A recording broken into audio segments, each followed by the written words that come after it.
Novak, I've never met you. I've talked about you quite a lot. And I'm going to start by making an apology. And it's for this, is I was very censorious about you over the COVID scandal that you got caught up in. And in a nutshell, you got thrown out of Australia over what seemed to be, on the face of it, from what the media were being told and what was being reported, was you trying to bend the rules of getting into playing the Australian Open without having taken the COVID vaccine. And I was actually quite censorious about a lot of people at the time. And I've since apologized to some people for being too tough on them, because once it became clear that if you had the vaccine, it made no difference to whether you could then transmit the virus, clearly at that point for me, it becomes a personal choice. If the potential danger is irrelevant compared to whether you have the jab or not.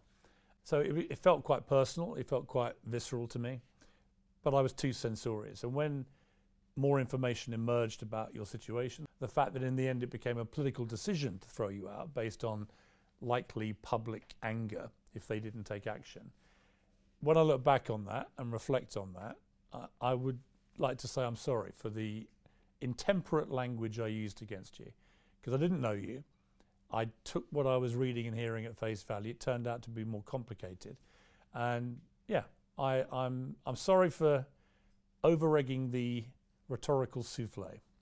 I appreciate that very Let much. me get that off Your my honesty, chest. thank you so much. It was difficult times and you know, state of emergency globally. I understand. You know, we've been through hell globally, all of us on this planet, and you know, the only thing I would add, not to really dig deeper into this whole situation on the COVID and vaccination, is that I was never a proponent of anti-vax or pro-vax. I was always freedom of choice. So and that was misinterpreted. You know, I was proclaimed to be, you know, one side or the other side or so forth. It's either black or white, and I said, you know, it doesn't need to be that way. Long story short, good to see you here. Good to finally meet you, and I appreciate and I respect the fact that you know, what you said. It speaks volumes about the person that you are.